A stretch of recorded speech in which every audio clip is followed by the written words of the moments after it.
Quando o SEAL Team 6 matou Osama Bin Laden, a missão exigiu 40 minutos, algumas dezenas de tiros e 24 dos homens mais preparados dos Estados Unidos.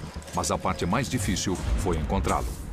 A morte de Osama Bin Laden não é apenas a história de encontrar uma pessoa e eliminá-la. Na verdade, é a história dos Estados Unidos aprendendo, nos últimos 10 anos, a travar um novo tipo de guerra. Uma história na qual incontáveis erros, becos sem saída e um inimigo sanguinário ajudaram a criar um novo tipo de guerra. Uma guerra em que forças especiais atingem alvos, coletam e processam dados e, em rápidos ataques, fazem tudo novamente, orientados por um verdadeiro aplicativo matador. Uma ferramenta secreta de rastreamento que foi capaz de encontrar, marcar e eliminar o maior inimigo dos Estados Unidos.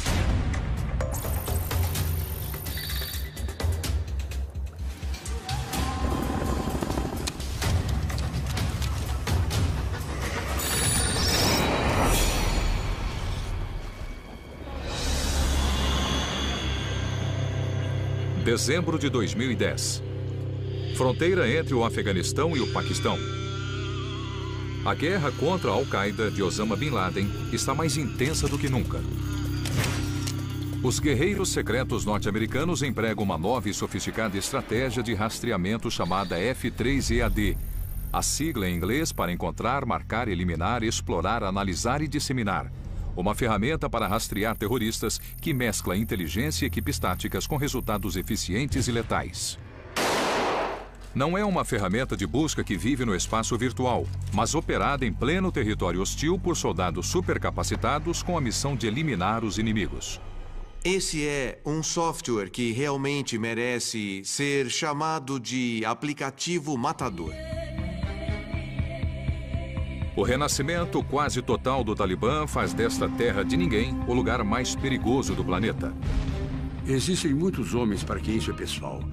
E eles estão lá fazendo operações noturnas em lugares onde qualquer passo em falso é a morte. Nenhum lugar é mais remoto ou furiosamente hostil do que Khost, lar da base Chapman e a linha de frente das operações da CIA.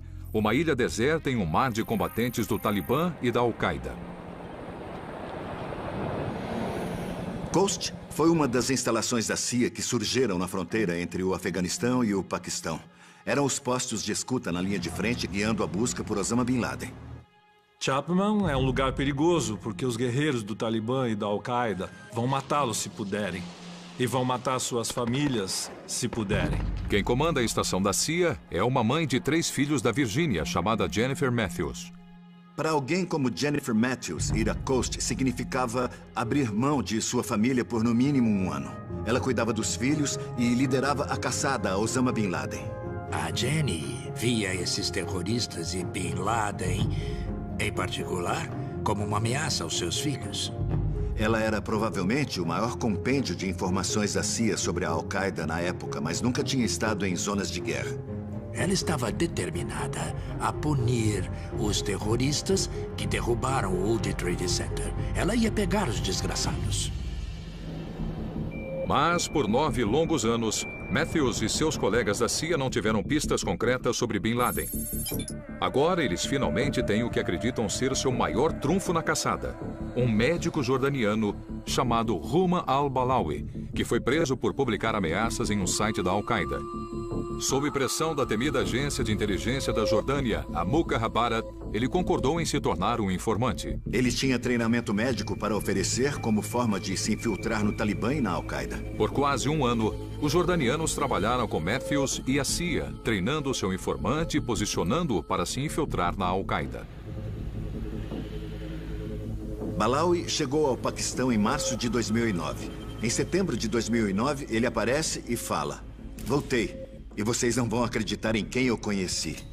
Balawi entrega um verdadeiro tesouro na forma de uma fita de vídeo que o mostra encontrando os líderes da Al-Qaeda. O informante jordaniano não só alegou ter entrado na barraca, como trouxe provas. Então, ele solta a verdadeira bomba. Balawi relata que se tornou o médico particular de Ayman al-Zawahiri, o número 2 da Al-Qaeda. Ele apresentou como evidência uma descrição física muito detalhada, incluindo cicatrizes, histórico médico, coisas que a CIA podia comprovar com facilidade. Eles acharam que isso podia levar a Osama. Todos estavam loucos por uma vitória. E o único caminho que eles conseguiam enxergar era esse informante dos jordanianos. Depois de tanto tempo, nós finalmente tínhamos alguém que podia nos colocar em contato com Bin Laden. Meu Deus! A CIA imediatamente informa o presidente Obama sobre o novo e empolgante desdobramento e acelera os planos de se reunir com o agente duplo na base Chapman em 30 de dezembro. Existe uma tradição de hospitalidade no mundo árabe e a CIA sabe disso. Balawi tinha acabado de fazer 32 anos, alguns dias antes. E seria uma bela surpresa se ele, quando chegasse à base, encontrasse um bolo de aniversário para ele. A tensão aumenta durante a espera por Balawi, especialmente quando chega o horário do encontro e nada. Eles estavam no Afeganistão, estavam muito ansiosos, esperando a chance de ouvir tudo o que o cara tinha a dizer. Finalmente, depois de anos, nós tínhamos alguém com acesso ao mais alto escalão da Al-Qaeda. Finalmente, ele estava a caminho. Eles ficaram esperando o carro se aproximar.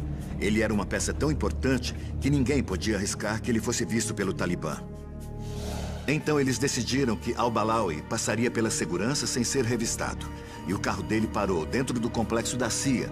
Na base, ele desceu do carro. Balawi cambaleia até um grupo de 14 agentes da CIA e da Jordânia, parecendo ferido. Ele começou a mancar em frente ao carro. Então, ele começou a entoar as palavras em árabe. Não existe Deus senão Deus. Não existe Deus senão Deus. Nesse momento, todo mundo congelou e percebeu que algo terrível iria acontecer. Quando Balawi põe a mão no bolso, os seguranças de Matthews erguem suas armas. Eles apontaram as armas e disseram ao cara para tirar as mãos dos bolsos. Balawi viu que estava encurralado e não tinha como avançar. Então apertou o detonador no pulso.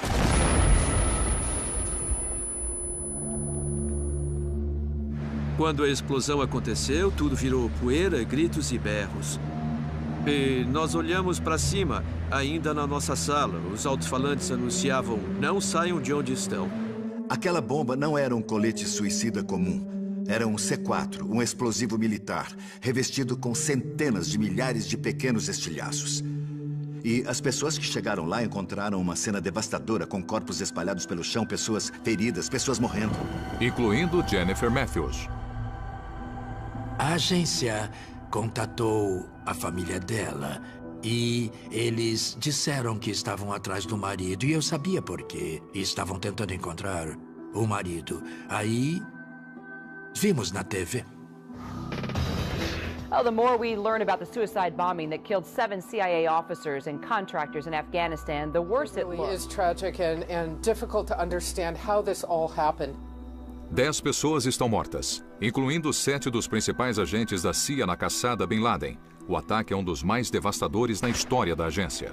Eles não perdiam tanta gente em um único dia desde 1983. Foi o pior incidente em 25 anos. Eu perdi uma grande amiga, uma patriota. Ela faz falta. Ela era uma amiga. Quando morreu, ela tinha quase 14 anos de experiência com aquele alvo. Literalmente, um trunfo insubstituível para os Estados Unidos. O vídeo do martírio de Balawi é um golpe ainda mais profundo para a CIA. Enquanto o esperavam com um bolo de aniversário, ele fazia seus planos. Get you, CIA team. Inshallah, will you get you down? Look, this is for you. It's not watch. It's detonator. Para piorar, Balawi revela que seu ataque foi planejado diretamente pelo Conselho de Liderança da Al-Qaeda. Em outras palavras, pelo próprio Bin Laden. To kill as much as I can, inshallah. This is my dua. I go to the Firdaus al-A'la paradise and you will be sent to the hell. A agência parecia estar chegando perto, mas era tudo uma miragem, um truque arquitetado pelo outro lado. Sim, foi o fundo do poço. Minha opinião era que nunca o pegaríamos. Seria pura sorte se pegássemos o cara. Para os envolvidos na caçada a Osama Bin Laden, a base Chapman é o pior momento desde o dia que mudou os Estados Unidos para sempre. O dia que daria um rumo para um presidente e o futuro presidente. No matter how long it takes, America will find you and we will bring you to justice. O 11 de setembro foi uma mudança radical nesse país. O presidente Bush reagiu com raiva. A reação dele foi condizente com o clima nacional. A reação de um jovem senador estadual de Illinois foi totalmente Fora de compasso com o clima nacional, ele queria aprender com o episódio, ele queria abordar o que considerava as raízes do sentimento anti-americano. And that is why I am running for president of the United States of America. Obama entrou na corrida à presidência como o principal candidato anti-guerra. I accept your nomination for presidency of the United States. Mas Obama faz uma promessa de campanha surpreendente. Se ele recebesse inteligência confiável sobre um alvo legítimo dentro do Paquistão, e se o Paquistão não fosse agir, ele agiria. It was a terrible mistake to fail to act when we had a chance to take out an Al-Qaeda leadership meeting. Obama foi ridicularizado quando prometeu perseguir alvos da Al-Qaeda dentro do Paquistão. Mas assim que se tornou presidente, ele começou a fazer isso. Obama autorizou mais ataques de drones dentro do Paquistão em seus 2 primeiros anos do que o presidente Bush em seus 2 mandatos. Basicamente, Obama era um franco atirador com o dedo no gatilho do rifle. Se Bin Laden estivesse lá, a gente estaria na cola dele. 1984, Amman, Jordânia. Huteifa Azam, de 14 anos, conhece um jovem e alto saudita em busca da jihad. Ele veio à Jordânia. Ele estava bem atrás do meu pai. Eu perguntei o nome dele. Ele disse, meu nome é Osama Bin Laden. O pai de Huteifa, Abdullah Azam, é considerado o mentor da jihad. O pai de Azam foi um professor na faculdade Rei Abdul Aziz, na Arábia Saudita, onde Osama Bin Laden estudou. Ele não só pregava a jihad, como a colocava em prática, recrutando mujahidin para lutar contra os soviéticos. Para Bin Laden, Azam era a combinação de palavras e ação. E esse foi o modelo seguido por Bin Laden. Ele considerava como seu próprio pai, o consultava sobre todos os assuntos. Bin Laden foi com Azam ao Afeganistão e conseguiu se distinguir na famosa batalha contra os soviéticos. Em 1987, meu pai estava lá, Osama estava lá, eu estava lá. Isso foi em Gardez, nas montanhas de Tora Bora. Nós lutamos contra as forças especiais russas apenas a 18, 20 metros, às vezes cara a cara. Foi a primeira batalha que eu saiba de que Bin Laden participou. Todos estávamos com muito medo. Eles entraram em batalha antes de estarem bem treinados e não tinham munição o suficiente. Nós perdemos 17 dos soldados árabes e dos mujahidin, mais de 80 estavam feridos. Mas fizemos nosso papel naquela batalha. Não me pergunte como, porque eu não sei. Você já viu os depoimentos de Bin Laden sempre com a Kalashnikov? Essa é a arma que ele usou na batalha de 1987. Transformado pela Batalha Milagrosa, Bin Laden pode construir uma força de combate exclusivamente árabe. Um exército terrorista que possa atuar no Afeganistão e no mundo. Em 1988, ele forma a Al-Qaeda. Bin Laden via a si mesmo como um guerreiro divino, mais ou menos como o braço atuante no esforço de combate aos regimes infiéis. Qualquer coisa que se opusesse à criação do califado, à sociedade islâmica perfeita, era um alvo legítimo. 3 anos depois, Bin Laden está de volta à Arábia Saudita, quando as forças de Saddam Hussein invadem o Kuwait, representando uma grande ameaça ao reino saudita. Eu estava na Arábia Saudita quando começou a guerra contra Saddam Hussein. Osama Bin Laden escreveu ao rei, na época, o rei Fahad, dizendo que queria entrar na guerra contra as tropas de Saddam, sem deixar que os americanos, que os exércitos ocidentais se espalhassem pelo resto do Golfo. Bin Laden considerava a si mesmo e seus homens responsáveis pela derrota dos soviéticos no Afeganistão e pelo colapso de toda a União Soviética. Agora, ele queria combater as forças de Saddam para impedir a infiltração de exércitos infiéis na Arábia Saudita e também nas Terras Santas do Oriente Médio. O pedido de Bin Laden é firmemente rejeitado pelos sauditas. Pela primeira vez na vida, eu vi raiva em seu rosto. Eu vi tristeza, eu vi fúria. Eu estava acostumado a vê-lo livre, no Afeganistão, montando os cavalos. Mas na Arábia Saudita, ele era como um falcão engaiolado. Bin Laden protesta tanto contra o regime que tem sua cidadania revogada e se muda para o Sudão, onde começa a planejar seus ataques ao Ocidente. No Sudão, Hotei Fazan alega ter testemunhado um encontro fatídico entre Bin Laden, o suposto arquiteto do 11 de setembro, Khalid Sheikh Mohammed e seu jovem sobrinho Ramzi Youssef. Eu estava presente àquele encontro, quando Khalid Sheikh Mohammed veio e cochichou no ouvido de Sheikh Osama. Minutos depois, entrou um cara. Era Ramzi Youssef. Ele se sentou ao lado de Osama Bin Laden e começou a explicar que não havia segurança nos aeroportos americanos e que, sem gastar muito dinheiro, eles podiam atacar os Estados Unidos, sequestrando aviões e os derrubando sobre cidades dos Estados Unidos. Meses depois, Youssef tentaria derrubar as Torres Gêmeas.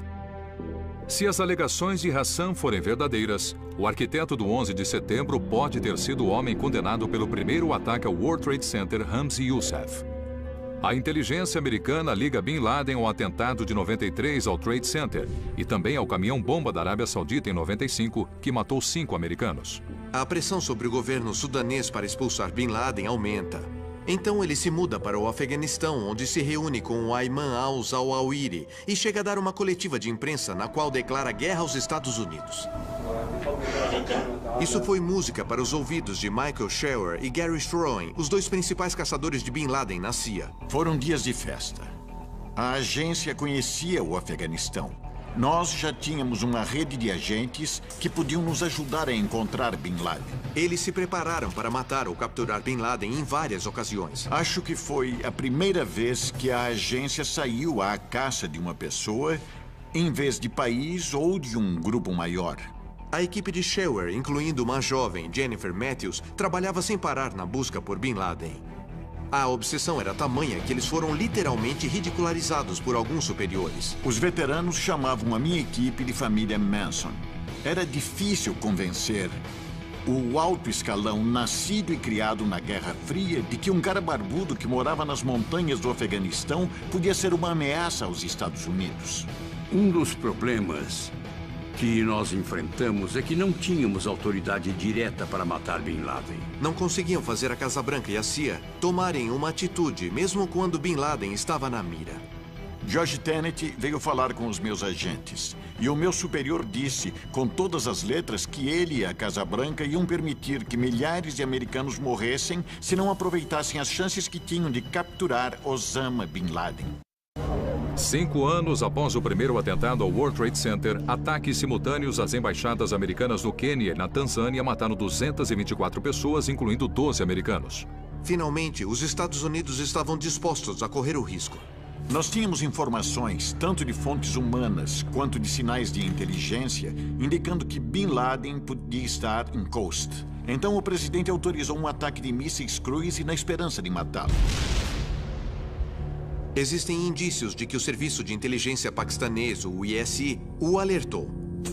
Mas Bin Laden pode ter simplesmente dado sorte. Eu fui o primeiro a entrevistá-lo para a mídia depois dos ataques com mísseis. Ele disse, pela graça do poderoso Alá, eu estava a centenas de quilômetros. Obviamente, Clinton estava envolvido no caso Monica Lewinsky e foi acusado de criar uma cortina de fumaça e tentar distrair o público americano do escândalo.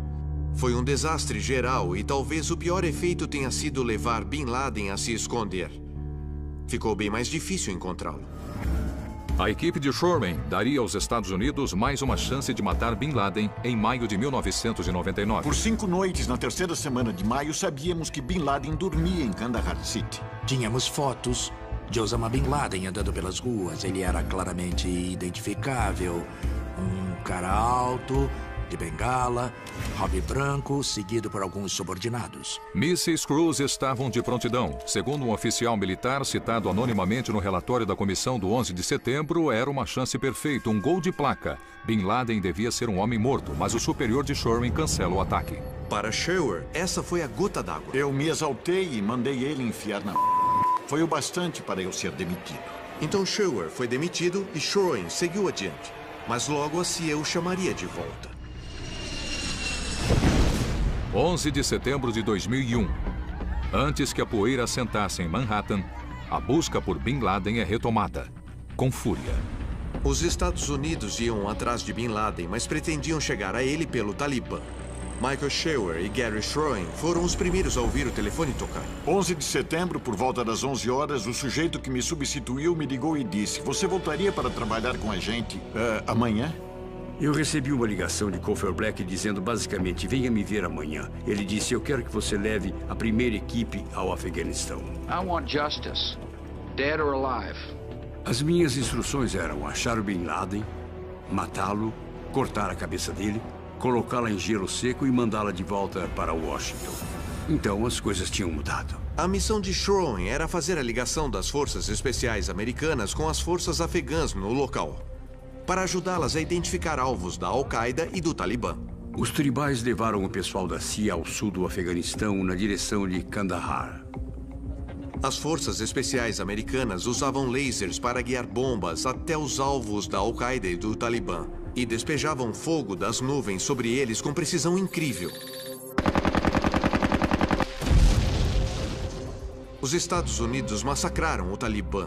Na época, esse parecia ser um dos maiores feitos da história militar. Os campos da Al-Qaeda de Bin Laden são devastados. As câmeras do Discovery penetraram o território controlado pelo Talibã em Kandahar para mostrar tudo o que resta de um dos principais campos de treinamento de Bin Laden. Mas Bin Laden consegue escapar das bombas, resistindo aos ataques de dezembro de 2001 num complexo de cavernas nas Montanhas Brancas conhecido como Tora Bora. Essa destruição continuou por 22 ou 23 dias. E nenhum pássaro conseguia passar por ali exatamente por causa de todos aqueles bombardeios. Os americanos ficaram colados às TVs, assistindo aos bombardeios e pensando que era o fim da linha para Osama Bin Laden. Os fuzileiros navais estavam loucos para entrar em Tora Bora e pegar Osama Bin Laden. Mas nossos generais não estavam dispostos a permitir. Em vez disso, o exército americano decide usar as milícias locais para fechar a fronteira com o Paquistão. A lealdade deles pode ser comprada. Bin Laden e companhia desceram das montanhas e entraram no Paquistão. E uma vez no Paquistão, foi o fim do jogo. Bin Laden tornou-se um fantasma por vários anos. E as prioridades americanas mudaram. Depois de Tora Bora, começamos a prestar menos atenção no Afeganistão. E começamos a focar no Iraque. E nesse aspecto, acho que negligenciamos o Afeganistão. Tiramos o olho da bola. Por 9 longos anos, não há pista significativa sobre o paradeiro de Bin Laden. Apenas seu fantasma digital dos vídeos ocasionais. Depois de Tora Bora, nada. Não inteiramente nada. Basicamente, eles tinham migalhas de informação. De todo tipo imaginável de informação. Nomes, saques de contas correntes, passagens de avião. Toda a informação que os SEALs e Deltas aprendiam quando saqueavam esconderijos era jogada numa base de dados enorme. Ninguém desaparece de verdade. Eram literalmente milhões de dados isolados. Uma parte fazia sentido, a outra não. A maioria era lixo. Mas nunca se sabe quando uma peça pode nos levar ao homem certo. Quando nós falamos do caminho até Abbottabad, estamos falando sobre o desenvolvimento de uma sofisticada ferramenta de rastreamento que reúne todas essas migalhas de informação e as transforma em dados que os computadores podem ligar à trama das redes terroristas. Ela faz isso tão rápido que permite aos membros das forças especiais entrar no que eles chamam de ciclo de informação do inimigo. Em outras palavras, eles agem tão rápido a partir das informações que o inimigo nem sabe que elas foram obtidas.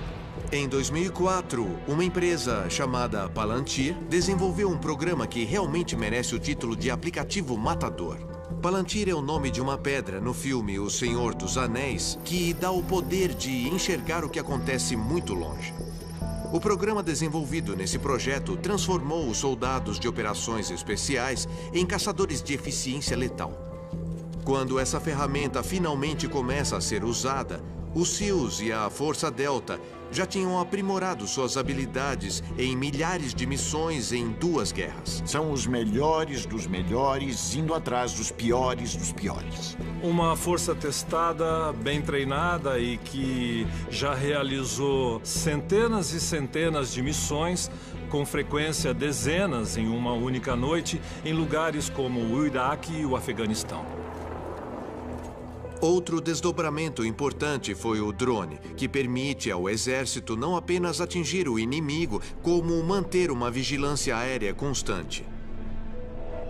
A análise contínua de imagens aéreas dá aos Estados Unidos uma visão melhor do que está acontecendo em solo. Hoje em dia, a CIA tem um grande acesso a conjuntos ópticos tão sofisticados que é possível observar a partir de locais de paz. Eles podem manter essas plataformas fora do espaço aéreo restrito, como no Paquistão.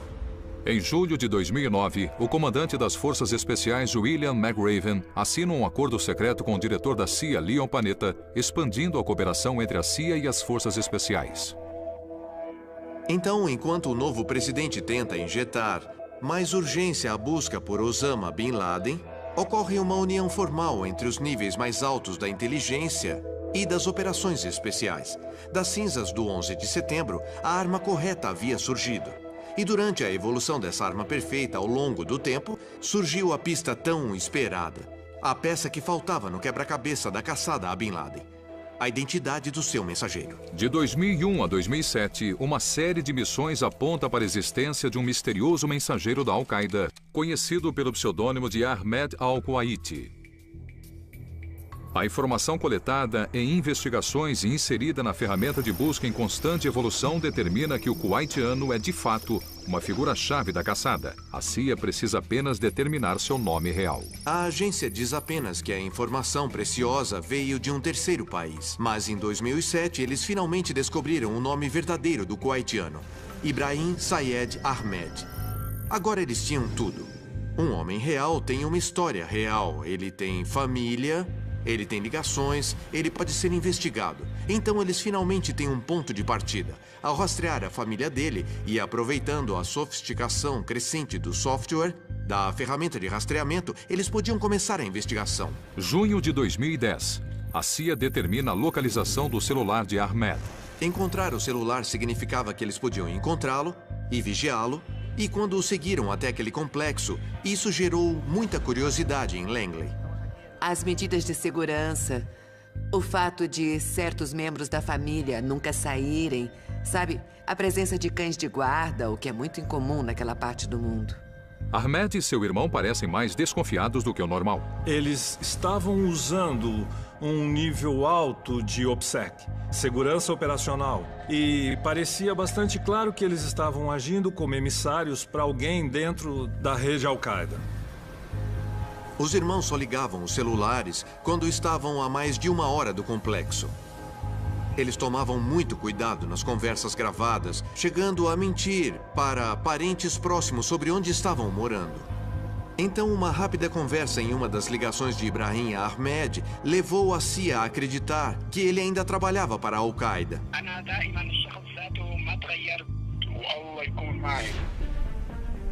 Já fazia mais de 1 ano desde que o presidente tinha reunido os chefes de inteligência no Salão Oval e dito a eles para fazer de Osama Bin Laden a prioridade número 1. E agora a CIA tinha encontrado aquele complexo estranho em Abbottabad. Obama ordenou que eles guardassem bem a informação e deixassem o Paquistão de fora. Se Osama estivesse lá, o presidente pretendia cumprir a sua promessa de campanha de agir unilateralmente dentro do Paquistão. Ele ia pegar Bin Laden. Agosto de 2010. Entre transmissões de drone Sentinel, imagens via satélite e espiões no local, a CIA tem vigilância quase constante de uma descoberta em Abbottabad, no Paquistão, o possível esconderijo de Osama Bin Laden. Havia muros erguidos ao redor do complexo, muros bem altos, e nós podíamos ver um indivíduo andando. A imagem não permitia identificar quem ele era. Nós o chamávamos de andarilho. Ver o andarilho com seus próprios olhos teve um grande impacto sobre Obama. Ele instruiu o diretor da CIA a começar a preparar opções para eliminar aquele alvo. Panetta e seu adjunto decidiram na hora que, se alguém ia realizar essa missão, era o JSOC. JSOC, ou Comando Conjunto de Operações Especiais, provou seu valor ao longo de milhares de missões em todo o mundo, contando com uma força de 4.000 homens e mulheres. Cooperando com a CIA e equipados com a nova ferramenta de rastreamento, eles se tornaram, na prática, o 5º ramo das Forças Armadas. Nenhuma força na história é mais bem equipada para eliminar um alvo a qualquer hora, em qualquer lugar do mundo. O combate corpo a curta distância, as partes mais pesadas disso. Esses são os caras que vão lá e fazem isso pelo país. Em março não havia indícios melhores de que o andarilho era Bin Laden. A CIA havia concluído que, embora não soubesse se o andarilho era Bin Laden, o complexo definitivamente abrigava um alvo de alto valor. Então Obama instruiu o almirante McRaven a começar a ensaiar uma invasão. A invasão aconteceria em território restrito a 240 quilômetros além da fronteira do Paquistão. McRaven selecionou uma equipe dos sonhos a partir do Esquadrão Vermelho do SEAL Team 6. Alguns dos escolhidos já tinham se envolvido em missões secretas dentro do Paquistão. O plano de McRaven é inserir 2 helicópteros Black Hawks no alvo, enquanto 2 Chinooks de reabastecimento aguardam em Kaladaka, às margens do rio Indo, e um terceiro Chinook de ação rápida fica de prontidão logo além da fronteira afegã. O grupo de McRaven ensaiou a missão no Fort Bragg, na Carolina do Norte, atacando uma réplica completa do complexo. Velocidade, surpresa e violência na ação. Eles entram com força esmagadora. Se a equipe ficasse empacada no complexo, procurando por Bin Laden, se ele estivesse atrás de uma porta falsa ou tivesse um esconderijo, se a missão demorasse demais e os paquistaneses reagissem com força o bastante, a opinião do general era que os homens deviam se entrincheirar e esperar que Washington negociasse uma solução. Mas Obama instrui McRaven a preparar seus homens para sair de lá à força. Se tudo desse errado, Obama preferia lidar com as ramificações sabendo que a equipe de invasão estava segura em casa. 27 de abril, o Esquadrão Vermelho chega a Jalalabad, no Afeganistão, a área dos preparativos finais para a missão. Com o círculo de conhecimento se ampliando, o mesmo ocorre com as chances da informação vazar. Na quinta, 28 de abril, o presidente reuniu seus principais assessores na sala de situação para tomar uma decisão final. Algumas das pessoas mais importantes naquela sala tinham criticado Obama por dizer que ele agiria unilateralmente no Paquistão se ele achasse que tinha um alvo legítimo. Agora eles o ajudariam a tomar uma decisão final. Foi de longe a decisão mais difícil da presidência de Obama. A missão considerada lembrava muito a que eu descrevi em Falcão Negro em Perigo, quando 18 soldados americanos foram mortos na Somália. Mas a missão Bin Laden tinha semelhanças ainda mais perturbadoras com a missão de resgate dos reféns no Irã em 1980, cujo fracasso destruiu a presidência de Jimmy Carter. Essas operações só têm 2 resultados possíveis, tudo ou nada. Não havia uma peça de inteligência que esclarecesse tudo. O presidente encerrou a reunião prometendo dar um veredito no dia seguinte pela manhã. Na cabeça dele, as chances eram exatamente de 50%. Naquela noite, ele vagou pela sala do acordo por horas antes de ir dormir.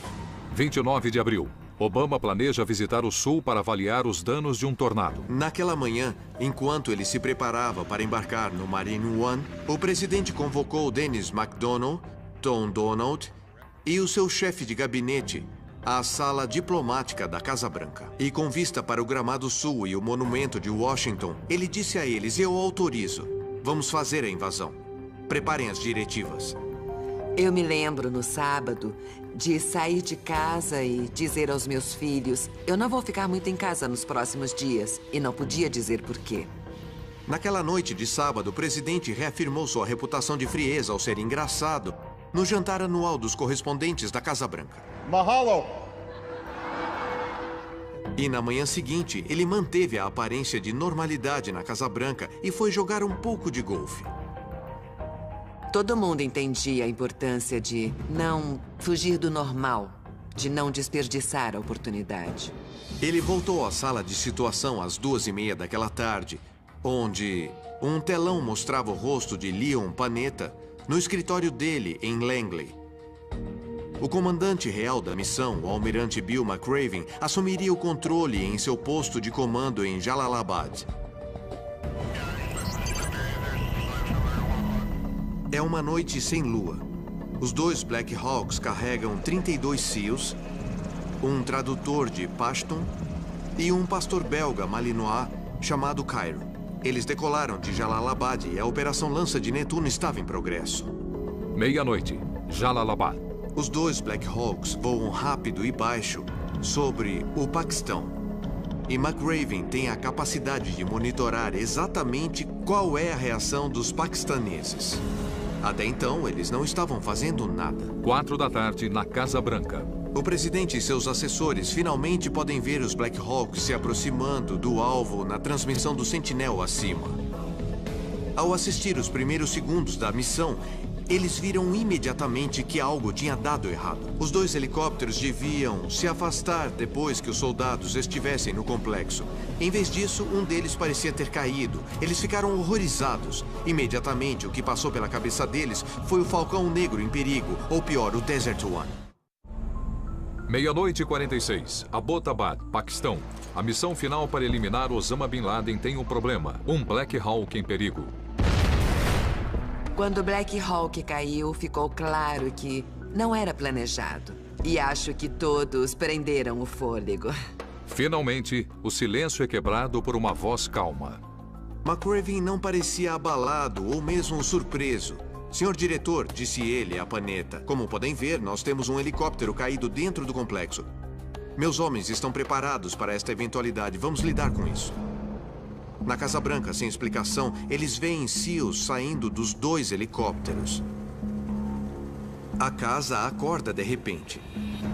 Mas a CIA tinha cortado a eletricidade de toda a vizinhança. 12 SEALs, ilesos após o acidente, se espalham. Como planejado, 9 partem para a casa principal e 3 para a casa de hóspedes. O mensageiro Ahmed é baleado imediatamente 2 vezes no rosto. Sua mulher é ferida no ombro. Os SEALs começam a varrer a casa de hóspedes cômodo por cômodo. Ao se aproximar da casa principal, eles são alvejados. Àquela altura, eles estavam inclinados a atirar. Abar, irmão do mensageiro, e sua esposa Boshura são mortos a tiros no quarto do primeiro andar. Os SEALs encontram uma porta de metal trancada na escadaria que leva ao andar superior. Eles usam uma carga de C4 para explodir a porta de aço. Ao subir, eles baleiam e matam o filho de Bin Laden, Khalid, no topo da escadaria. Os SEALs ainda não sabem, mas resta apenas um homem adulto vivo no complexo. Não dava para Bin Laden ver da janela do seu quarto onde os helicópteros pousaram. Ele só conseguia ouvir o som das granadas de aturdimento e das cargas de C4. As armas dos SEALs têm silenciador. Então, ele só pode deduzir o que está subindo as escadas em direção a ele. Sem dúvida, nos minutos finais da vida de Bin Laden, ele se deu conta de que tinha sido encontrado pelo longo braço do poder e da justiça americanos. De acordo com um Navy SEAL anônimo, Bin Laden leva um tiro no olho a partir do corredor. Depois é eliminado com tiros no peito, a curta distância. O confronto termina em segundos. Mesmo com o buraco grotesco no olho esquerdo, a identidade do morto é inconfundível. O Navy SEAL apontou uma arma em sua direção. Foi a última coisa que Bin Laden viu nesse mundo. Nós ouvimos a mensagem Jerônimo K.I.A. Jerônimo era o codinome usado para Bin Laden e K.I.A. significa morto em ação. Na Casa Branca, a sala de situação continua tensa. Obama disse, parece que o pegamos, sem acreditar totalmente. Para Obama, isso quer dizer que eles podem ser extraídos e que o pior ainda podia estar por vir. Ele pensou, vamos cair fora de lá. Após 18 minutos de missão, o presidente e o resto da sala de situação aguardam ansiosamente, enquanto os SEALs continuam em solo por mais 20 minutos. Ainda não tinha acabado. Era preciso coletar inteligência do complexo. Os SEALs encontram uma mina de ouro, 2,7 terabytes de dados de computador que podem ser inseridos na ferramenta de busca para ajudar a desmontar a Al-Qaeda, mas isso custou um tempo precioso em solo. Obama queria que eles decolassem. Todo mundo estava esperando que houvesse uma reação paquistanesa. Finalmente, um Chinook aterrissa do lado de fora do complexo. O Black Hawk danificado é rapidamente destruído e o Chinook e o Black Hawk remanescente decolam. Eles pousaram em Kaladaka para reabastecer e 25 minutos depois estavam de volta ao ar a caminho de Jalalabad. Quando a Força Aérea Paquistanesa mobilizou 2 F-16, os 3 helicópteros americanos já tinham cruzado a fronteira em segurança. Missão cumprida. Nenhum dos invasores se feriu. Eles perderam um Black Hawk, mas os paquistaneses não foram alertados e eles mataram Osama Bin Laden. Antes que a análise de DNA possa ser feita, a notícia começa a vazar. Os rumores estavam circulando desde que um morador de Abbottabad tuitou sobre a invasão. 3 pessoas diferentes me ligaram ao longo do dia e nenhuma delas me disse o que estava acontecendo, mas todas disseram: o presidente vai fazer um discurso hoje à noite, assista. A inclinação do presidente Obama era ser cauteloso. Seria um desastre divulgar que tinham matado Osama Bin Laden se no fim não fosse verdade. Mas o Paquistão tinha que ser notificado. O almirante Mike Mullen notifica o general paquistanês Ashfaq Kayani, que pede que os Estados Unidos encerrem as especulações divulgando a missão. Isso respondeu à questão de quando eles anunciaram que isso tinha ocorrido. Good evening. Tonight, I can report to the American people and to the world that the United States has conducted an operation that killed Osama Bin Laden. USA! USA! USA! A importância da morte de Bin Laden é discutível, mas não entre os guerreiros secretos que passaram anos em seu encalço. The American people do not see their work, nor know their names. But tonight, they feel the satisfaction of their work and the result of their pursuit of justice. Eu aposto que se o governo americano divulgasse quantos ataques foram evitados, seria um choque para as pessoas. And on nights like this one, we can say to those families who have lost loved ones to Al-Qaeda's terror, justice has been done. Ao eliminá-lo, os Estados Unidos mostraram que estavam dispostos a encontrar e eliminar esse cara. Quando Bin Laden finalmente foi morto, muita gente pensou em Coast e na CIA, especialmente em Jennifer Matthews. Eu queria que Jenny estivesse aqui para saber disso.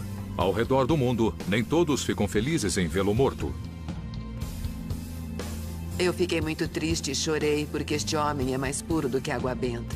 A Jihad é contra os agressores, quem quer que eles sejam. Isso é um direito dos céus. Nós matamos um homem. Não matamos seus ideais ou seu movimento. E ainda temos um longo caminho pela frente antes de isso acabar. Mas é um caminho repleto de alvos, com os melhores homens e máquinas trabalhando pela segurança dos americanos. Este tipo de guerra pode durar muito tempo, mas pelo menos um inimigo foi eliminado. Matar Osama Bin Laden não deu fim à Al-Qaeda nem à ameaça de terrorismo contra os Estados Unidos. Mas, sem dúvida, a guerra que começou em 11 de setembro de 2001, de certa forma, chegou ao fim com a morte de Osama Bin Laden. Versão brasileira, Vox Mundi.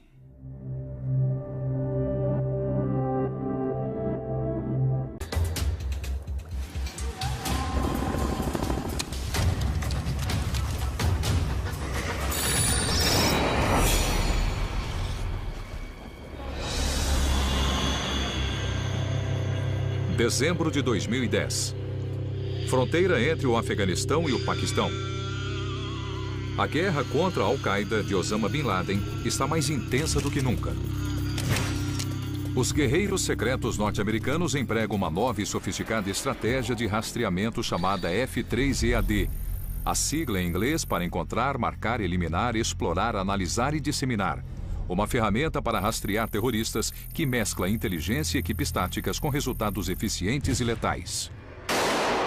Não é uma ferramenta de busca que vive no espaço virtual, mas operada em pleno território hostil por soldados supercapacitados com a missão de eliminar os inimigos. Esse é um software que realmente merece ser chamado de aplicativo matador.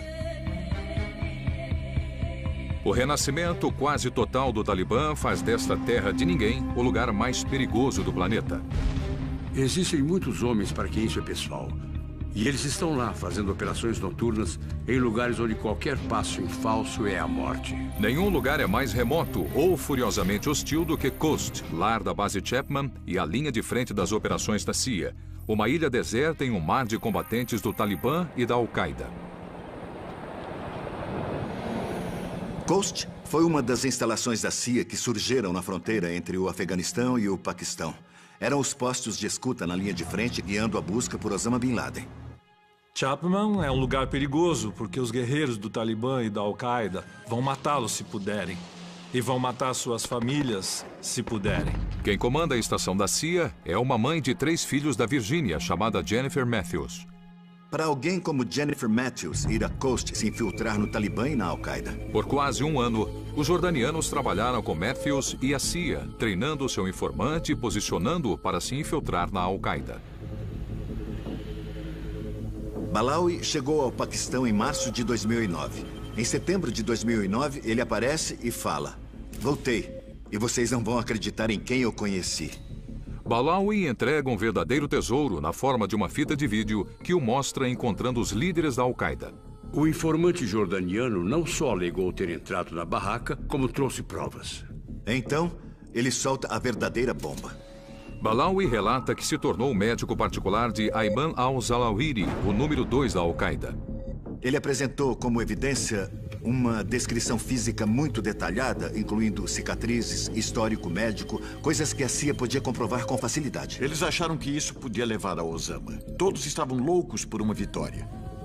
E o único caminho que...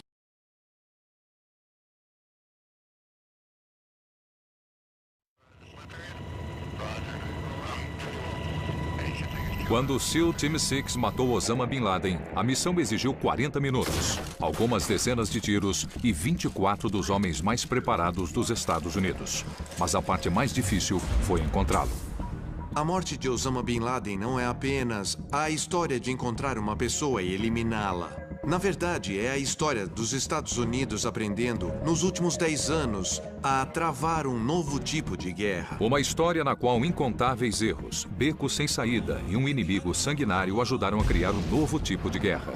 Uma guerra em que forças especiais atingem alvos, coletam e processam dados e, em rápidos ataques, fazem tudo novamente, orientados por um verdadeiro aplicativo matador. Uma ferramenta secreta de rastreamento que foi capaz de encontrar, marcar e eliminar o maior inimigo dos Estados Unidos. Significava abrir mão de sua família por no mínimo um ano. Ela cuidava dos filhos e liderava a caçada a Osama Bin Laden. A Jenny via esses terroristas e Bin Laden, em particular, como uma ameaça aos seus filhos. Ela era provavelmente o maior compêndio de informações da CIA sobre a Al-Qaeda na época, mas nunca tinha estado em zonas de guerra. Ela estava determinada a punir os terroristas que derrubaram o World Trade Center. Ela ia pegar os desgraçados. Mas, por 9 longos anos, Matthews e seus colegas da CIA não tiveram pistas concretas sobre Bin Laden. Agora, eles finalmente têm o que acreditam ser seu maior trunfo na caçada. Um médico jordaniano chamado Huma al-Balawi, que foi preso por publicar ameaças em um site da Al-Qaeda.